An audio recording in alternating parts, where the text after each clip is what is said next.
দিলাম এদেরকে ছুটি। সময় এখন 9:05। আর রাহির পাপা আজকে টিউশন ছিল না, বাজারে গেল, মাছগুলো বিক্রি করে দিয়ে আর চলে এসেছে। আজকে খুব বেশি মাছ হয়নি। গুড মর্নিং, আশা করি সবাই অনেক ভালো আছেন, সুস্থ আছেন। আরও একটা নতুন ভিডিওতে সকলকে অনেক অনেক আন্তরিক স্বাগতম। বাচ্চাগুলোকে দিলাম ছুটি, আর আমার মেয়ে একটু ওদের কোলে উঠতে ভীষণ পছন্দ করে, নিতেই হবে ওদের, ঠিক আছে। আর এমনি মাঝে আর কি কোনো সময় ওদের নিতে দেওয়া হয় না। কি হলো গো, কারেন্ট যাচ্ছে আসছে নাকি? একবার বন্ধ হয়ে আবার এ হলো যে, ওখানে লুজ হচ্ছে। কিভাবে লাগিয়েছে ওখানে লুজ হচ্ছে। তো আজকে বোধহয় 12টা কি 13টা বাগদা হয়েছিল। তো সেটা রাহির পাপাকে বলেছিলাম খেতে হবে না। গতকাল বেশ অনেকগুলো বাগদা আমরা করেছিলাম, মালাইকারি করেছিলাম। তো তারই আবার অল্প কিছুটা ছিল, রাহির পাপা খেয়েছে। কালকে রাতে ভাত খাওয়া হয়নি, দুজনেই ভাত খাইনি। অনেকেই কমেন্ট করেন যে কেন এরকম রাতে ভাত খাচ্ছ না, শরীর খারাপ পড়ে যাবে। কিন্তু সে মানে মিস হয়ে যায়, প্রায় দিন এরকম মানে খাওয়া মিস হয়ে যায়। তো যাই হোক, ওই জন্য বললাম যে আজকে আর মাছ খাওয়ার দরকার নেই, যেটুকু হয়েছে বিক্রি করে দাও, ওই জন্য বিক্রি করে দিয়েছে। আর এখন রাহির পাপা দিচ্ছে ঘরের ভিতরে জল। আর জানি না আজকে কত টাকা মাছ বিক্রি হয়েছে, মোটামুটি 200 হবে হয়তো। আমাদের এখানে ওই পাইকারি 400 টাকা করে বাগদা। আর একটা ভিডিওতে কমেন্ট পেয়েছিলাম যে মানে চিংড়ি তো সব তোমরা আলাদা করে গলদা বাগদা এরকম বলো কেন, আসলে চিংড়ি সবই চিংড়িরই সমস্ত রকম প্রজাতি ওগুলো, কিন্তু সাইজ অনুযায়ী বা তাদের বৈশিষ্ট্য অনুযায়ী আলাদা আলাদা তাদের আর কি আলাদা আলাদা নাম বলা হয় আর কি, আলাদা আলাদা দাম তো আছেই। চিংড়ি বলতে কোন চিংড়ি আসলে সেটা বোঝানোর জন্য আলাদা করে নাম বলা হয়। সকালবেলা থেকে আজকে খুব একটা কাজকর্ম করিনি, ওই থালা বাসন সব পুকুরে ওখানে ভিজিয়ে রেখেছি। ওকে রেখে দে, ওর জুতোটা পরিয়ে দে আর দিয়ে রেখে দে। ওদের একটু তাড়াতাড়ি ছুটি দিয়েছি, স্কুল ছুটি হয়ে গেছে, আর ওরা খুব একটু আনন্দ করতে। আর এই যে ঘরের কাজ আমাদের আবার শুরু হতে যাচ্ছে, এটা একটা ভীষণ খুশির খবর যে ঘরের কাজ আমাদের আবার শুরু হতে যাচ্ছে। এটা জুতো পরতে বললাম যে,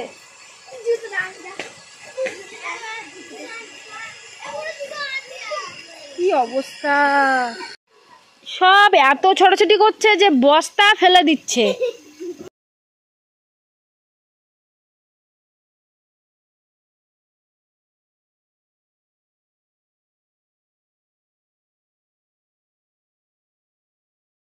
যে কথাটা বলছিলাম, আবারও আমাদের ঘরের কাজ শুরু হতে যাচ্ছে, ভীষণ একটা আনন্দের ব্যাপার। ভাবছিলাম হয়তো এবছর আমরা ঘরের কাজে হাত দিতে পারবো না, কিন্তু অবশেষে আবার ঘরের কাজ শুরু করেছি। রাহির বাবা ওই জন্য এই যে ঘরের মধ্যে এখানে জল দিচ্ছে। আসলে এখানে মোটা মোটা মাটি ফেলা হয়েছিল, যে কারণে মানে ভীষণ গর্ত আর কি, চারপাশে ভীষণ গর্ত, ভিতরটায় আবার অনেক মানে মাটি ঢুকবে। তো মেঝে ভালো করে না বসিয়ে তো ঘরের কাজ। এই আমাদের ঘরের কাজ কেমন হয়েছে বল। না না ভালো, তোরা কিছুদিন পরে এই ঘরে এসে পড়বি, কি মজা। কোথায় বসে পড়বি বলতো, এই বারান্দাটা, ঠিক আছে? ও বলছে আমিও পড়বো। আমাদেরই তো ঘর। তো আজকে কিন্তু একজন কাজে এসেছিল, কিন্তু রাহির পাপাই দেখলো যে যদি উপর থেকে যদি ড্রেসিং করে ভালো করে সমান করে দিয়ে যায়, ভেতরে কিন্তু এরকম জল দিয়ে না বসিয়ে মাটি যদি ওরকমভাবে উপর দিয়ে ড্রেসিং করানো হয়, তাহলে ভবিষ্যতে আর কি মেঝেরই সমস্যা হবে, মেঝের সমস্যা হবে, এদিক সেদিক বসে যাবে, এই যে সাইডগুলো বসে যাবে। ওই জন্য ওই মিস্ত্রি চলে গেছে, আর আজকে রাহির পাপা এই কাজটা আর কি করছে। চারদিকটা জল দাও, একজন দিলে সব ঢুকে যাবে। এ বাবা, তাই তো পুকুরে জল সব শেষ।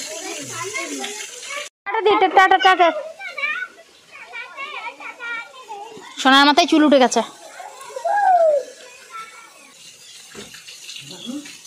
শাবল ঢুকে যাচ্ছে, দেখেছো? তাহলে ওই লোক যদি উপর দিয়ে ড্রেসিং করে যেত, ভেবে দেখেছো যে কি হতো।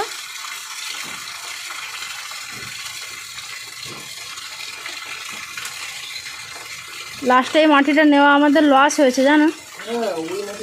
ওই মাটি যদি নিতাম, দেরি করে যদি হতো তবু নিতাম, যদি তো এটা হতো না। একদম পুরো মোটা মোটা ঢিল ঢিল মাটি, ওতে অল্পতেই গাড়ি ভর্তি। বেকার শুধু প্রচুর গাড়ি মাটি এসেছে, গাড়ি হিসেব করে আমাদের মাটি নেওয়া হয়। এইবারে 10 গাড়ি মাটি নেওয়া হয়েছে না 12 গাড়ি মাটি নেওয়া হয়েছে, তাতে এই ঘরের অর্ধেক আর এইটা তাই ভর্তি হয়নি, আর তার মধ্যে এত ফাঁকা। কিন্তু ওই দিককার মাটিগুলো পাঁক মাটি নেওয়া হয়েছিল, ওটা ভীষণ ভালো। তো রাহির বাবার তো আজকে একটু কষ্টই হবে, পান্তা খেয়ে লেগেছে। এবার রান্না করবো।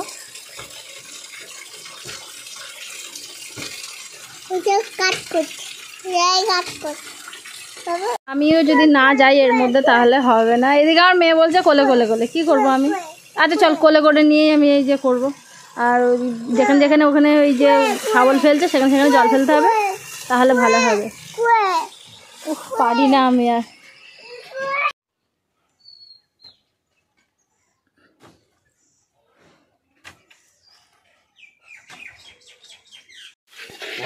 তো এই যে জল দিচ্ছে রাহির পাপা, আমি দিচ্ছি জল, আর রাহির পাপা এই শাবল দিয়ে খুঁড়ে খুঁড়ে যাচ্ছে, আর এতটা করে ঢুকে যাচ্ছে পুরো ওই যে মাঝখানে অংশটা। ভিতরে একদম মোটা মোটা মাটি ছিল, তো ভিতরে প্রচুর ফাঁকা, আর এই শাবল দিয়ে খুঁচে খুঁচে যদি এতটা করে বসে যাচ্ছে তাহলে কি সমস্যা হতো। আর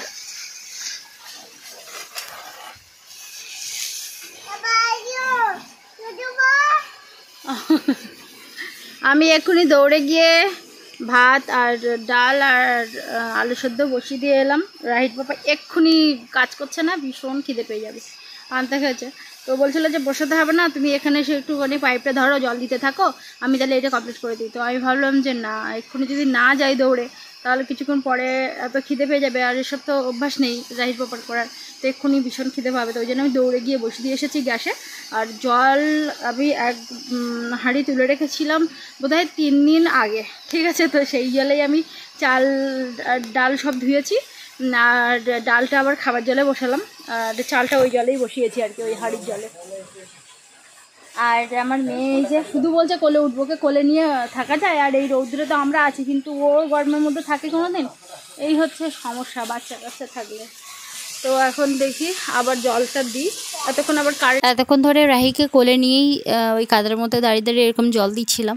তো এত বেশি গরম আর রৌদ্র যে থাকা যাচ্ছে না রৌদ্রের মধ্যে, ওই জন্য আমি এক সাইডে এসেছি, এসে ওরকমভাবে জল দিচ্ছি। রাহির বাপ্পা শাবল দিয়ে দিয়ে ওরকম করে করে দিচ্ছে আর কি। ওদিকটা বেশ অনেকটা করেছে, ওদিকটা হয়ে গেছে, আর এই দিকটায় আবার করছে। একদিনে জানি না কমপ্লিট করতে পারবে কি না, তবে মিস্ত্রিদের বলা হয়েছে যে 2-1 লোক পাঠাতে, কিন্তু তারাও বলছে হ্যাঁ পাঠাবো, কিন্তু এই সকল কাজ আর কি রাজমিস্ত্রিরা করতে চায় না, এই ধরনের কাজ অন্য মানে লোকজন করে আর কি। তো ওই জন্য ওরাও আসতে চাইছে না। তো বেশ কয়েকদিন ধরে এরকম হ্যাঁ লোক পাঠাবো এরকম বলছে, কিন্তু আসছে না। তো এই কাজগুলো ওই বাধ্য হয়ে আমাদেরই করে নিতে হচ্ছে, কিছু করার নেই। এরপর আমরা যত দেরি করব তো কী হবে বলুন তো, এরপরে এই মানে মে জুন মাসেই বেশি ঝড় বৃষ্টি হয়, তো সেক্ষেত্রে আমাদের কাজ আরও পিছিয়ে যাবে, তখন আরও কী হবে সেটাই আর কি চিন্তা। যেহেতু সব কিছুই শেয়ার করছি, সেই জন্য আপনাদের থেকে কমেন্ট পেয়েছি যে এ পর্যন্ত কত টাকা খরচ হলো ঘর করতে, আর তোমরা কি আবার ঋণ নিয়েছো নাকি, আর তোমরা কি আগের ঋণ নিয়েছো নাকি। তো এটা আমি আগের ভিডিওতে পরিষ্কার করে বলে দিয়েছিলাম যে আমার যে গহনা বা যেটুকু জমানো ছিল, আর আমি আরও 50,000 টাকার ঋণ নিয়েছি, নিয়ে আমি এ পর্যন্ত খরচ করেছি, তা প্রায় 3 লাখ উপরে পেরিয়ে গেছে আর কি। যেহেতু আমরা ওই ছোট দ্বীপে থাকি একটা, সেজন্য আমাদের এখানে মালের দাম সব সময় বেশি থাকে। আমি এবার বাপের বাড়ি গেলাম, কাকুদের ঘর হচ্ছে, সিমেন্টের দাম জিজ্ঞাসা করলাম, ওই 320 টাকা না 40 টাকা এরকম কিছু বললো আল্ট্রাটেক সিমেন্ট, কিন্তু আমাদের এখানে সেই সিমেন্ট নিচ্ছে 375 টাকা 85 টাকা, এবং বাড়ি আসতে বস্তা পিছু 10 টাকা করে এক্সট্রা খরচ, মানে বুঝতেই পাচ্ছেন প্রায় 400 টাকার কাছাকাছি মানে সিমেন্ট। তো এরকম প্রতিটা মালের দাম ভীষণ বেশি, যেহেতু নদী পার করে মানে বিল্ডার্সের দোকান স্টক করে, আবার ওখান থেকে যখন আমরা আনি তখন আবার সেই গাড়ির দাম দিতে হয় আর কি। তো পার বস্তা এইভাবেই নেয়, আমাদের এখানে ফুটের কোনো ব্যাপার নেই, বালি বা পাথর এখানে সবই বস্তাভাবেই নেওয়া হয়। তো ওই জন্য আমাদের এখানে সব কিছুই আর কি খরচটা বেশি।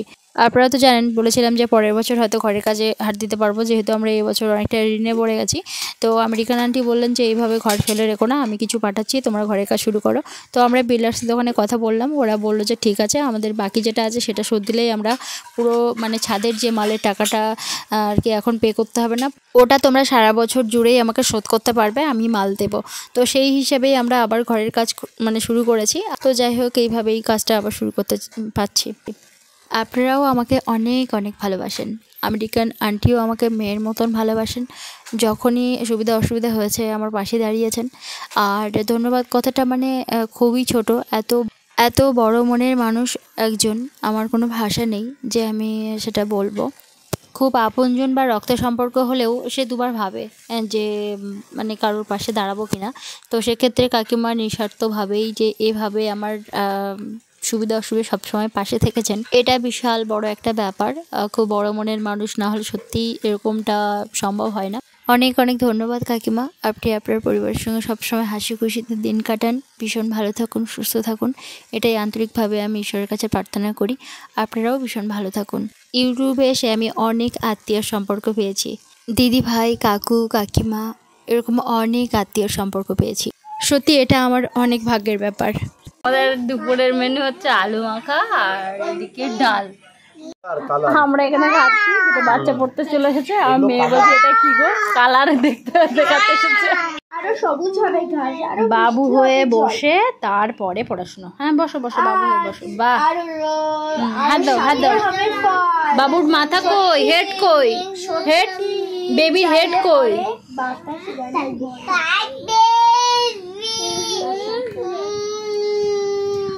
সত্যি যদি চাই আরো সবুজ হবে, আরো মিষ্টি হবে জল, আরো স্বাদের হবে ফল, আরো সত্যি আরো সত্যি চাইলে পরে, আরো সত্যি চাইলে পরে বাতাস গানে ভরে, আরো সত্যি চাইলে পরে বাতাস গানে ভরে।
কি হচ্ছে পড়াশোনা করতে করতে? হ্যাঁ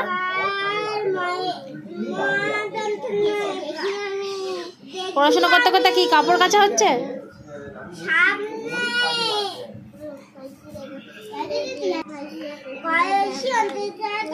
কি হয়েছে? এখন তো সরস্বতী ঠাকুর বার করছিল, এখনই তো সরস্বতী ঠাকুর বার করলো, আবার কি হলো? জামা কাপড় চাপড় কাচা, এগুলো সব কাঁচা জিনিস, তুই আবার সাবান মাখালে আমাকে আবার কাচতে হবে। রেখে দে রেখে দে, গায়ে মাখবি, ওটা গায়ে মাখা সাবান।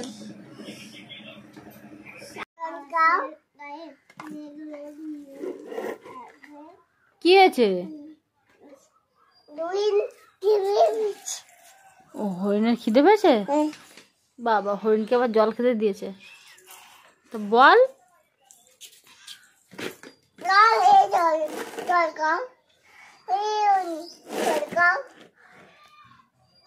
এ হরিণ জল খাও, আর তুমি কি করছো? কাজ করছো? কি কাজ ওখানে? ওইগুলো সব খুঁড়ে খুঁড়ে তুলে ফেলা কাজ? হ্যাঁ, কত টাকা মজুরি? 2 টাকা? হ্যাঁ, কই আবার হরুনকে খেতে বল না, হরুন খাচ্ছে না তো।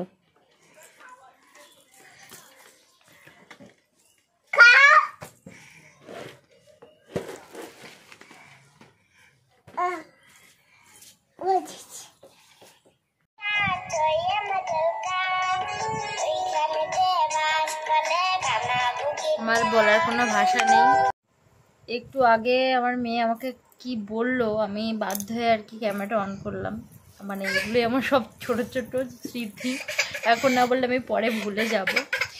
তো পিছনে মুখে ক্লিয়ার করবেন। আচ্ছা দিচ্ছি।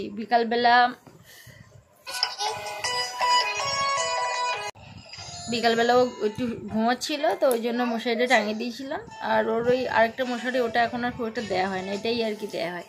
তো যাই হোক, যেটা বলছিলাম আর কি, মানে ও যা কিছুই বলে, যা কিছুই করে, সঙ্গে সঙ্গে তো ভিডিও করা হয় না, কিন্তু এগুলোই আমার সবই স্মৃতি। আমার যখনই মনে পড়ে তখনই ভীষণ হাসি পায়। আমি বাপের বাড়ি গেলাম তখন তো বাবা মা, তারপরে ঠাকুমা কাকিমা যখন যে আসতো আমার নাম ধরে ডাকতো, এই বুলটি কখন এসেছিস, বা এই বুলটি খেয়ে নে, মানে এরকম একটা কথাটা তো বলে তো আমাকে বলতো ওরা। তো সেইখান থেকে আমার মেয়ে আর যারা ছোটরা আছে আর কি, কাকুর ছেলে মেয়েরা, তারাও বলতো ও বুলটিদি, এরকম বলতো। তো এখন সেইখান থেকেই আমার নাম ধরা শুরু করেছে। এখন ও একটা কার্টুন দেখছে, ঠিক আছে, আমি এক্ষুনি ওকে খাবার বানাতে যাব। তা আমি ভাবলাম তাহলে একটুখানি কার্টুন দেখতে লাগ। কার্টুন বলতে ওই ABCD এইগুলো একটু দেখে দেখে ও মোটামুটি সবই মুখস্থ করে ফেলেছে, ওইগুলোই দেখে ও। ওগুলো ছাড়া অন্য কোনো কিছু দিলে কি বলেছে জানেন, একটু এইগুলো ছাড়া ওই যে হর্ষতে উঠ চলেছে, ওইটা চলছে, ঠিক আছে। তো এইটা ছাড়া কি একটা গান এসে গেছে, ঠিক আছে। তো আমাকে বলছে কি, এই বুলটি এটা না, এটা একটু পাল্টে দাও, এই বুলটি এটা না পাল্টাও। মানে ওই বাপের বাড়ি থেকে এলাম, সেইখান থেকে আমার মেয়ে মাঝে সাজে, যখন আমি বললাম যে কি বললি তুই, আমাকে আরেকবার বল, বলছে না না ও মা একটু পাল্টে দাও এটা না। মানে ও বেশ কয়েকটা জিনিস দেখে, অ আ ক খ একে চন্দ্র 1 2 ABCD এইগুলোই দেখে, আর কয়েকটা ওই আদা গাছে, তারপরে হাঁটিবা টিম এই ধরনের কয়েকটা ছড়া দেখে। এর বাইরে কিছু দিলে মোটামুটি ওর ভাল লাগে না, ঠিক আছে। তো যার জন্য ওইগুলো এসে গেলে, অন্য কোনো কিছু এসে গেলে সঙ্গে সঙ্গে বলে পাল্টে দাও। আমাকে এখন বলছে কি, এই বলটি এটা না একটু পাল্টে দাও। আমি আর কি বলবো, ওর কচি মুখে শুনতে যে কি ভালো লেগেছে, আর কি যে আমার হাসি পেয়েছে যে কি বলবো। আমি তারপর বললাম তুই আমাকে কি বললি, বলছে না না ও মা একটু পাল্টে দাও। মানে কি বলবো, এখন যা পাকা হয়েছে, যা খুশি ওর মনে এলে বলে।